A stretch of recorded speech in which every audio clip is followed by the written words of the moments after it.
So tonight's big question, are you who you need to be?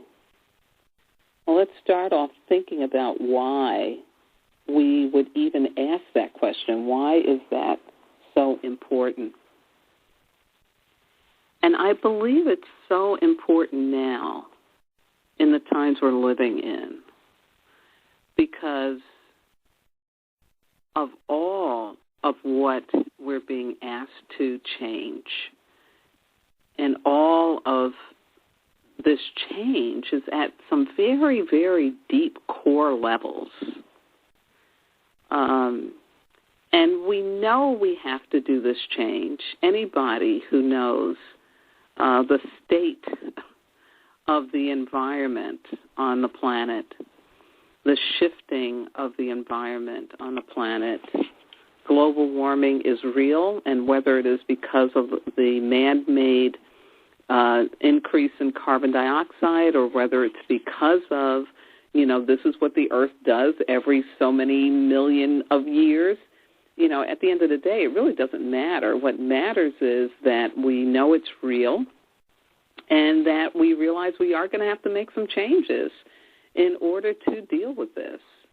So I don't think there needs to continue being any discussion about is it man-made or is it natural? Let's get the electric cars out there. We gotta make these changes, and let's just take that alone. Let's take the electric cars becoming the primary transportation, personal transportation mechanism versus the fossil fuel engines that we now are using. For the electric car to become primary, that means that there has to be a shift in the production of the cars. That means the factories have to get totally retooled. That means that the educational requirement for someone being an auto mechanic has to shift. That means that the materials that would be used for the car are going to be coming from maybe some different sources than the materials that are used for cars right now. That means that people whose livelihoods are intertwined with fossil fuel, development would no longer be, happening. Those jobs would be gone. There'd be some huge, huge changes that have to take place. And, the way our economic system is set up, things are so interconnected. And that's why there's a great hesitancy on the part of many businesses to really get this going. Because it does mean that, going to have to just let some stuff go. And even though you love it, and even though it may be really working, got to let it go. And I don't know exactly all of what it's going to take for the full shift to come about, but I do know it's going to happen. But this is, again, using a business example, one of the reasons why we've got to be who we really need to be. It's just like so what I'm saying is the auto industry has got to become what it really needs to be in order for the Earth's atmosphere to be salvaged.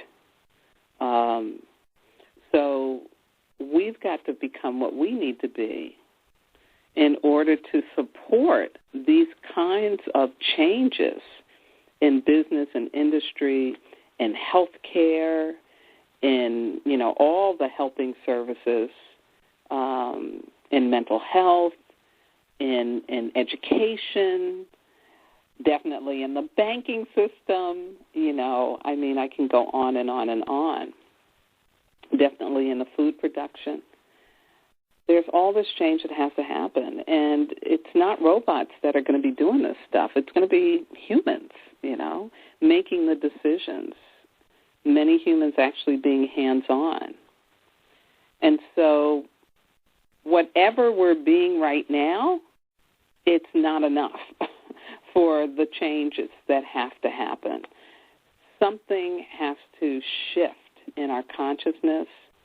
Something has to shift in how we are experiencing ourselves and experiencing how we're living and how we're working. In order for us to, be on this planet and for it to continue to be the beautiful planet that it is. As the water levels are rising, the storms that have happened over the last 5 years are no joke. They're no joke, and more than 5 years, about 6 years, are really no joke. And so what happens when people really can no longer live at the seashore because it's eroding and you've got to start building further inland? What does that mean to a town? What does that mean to, people's livelihoods and the landscape and how things are set up based on the landscape, all of that. So we've got to ask this question: am I who I need to be for all of the changes that the earth, that humanity is requiring in order for us to continue to live on this planet and to achieve peace and harmony and balance? Who do I need to be?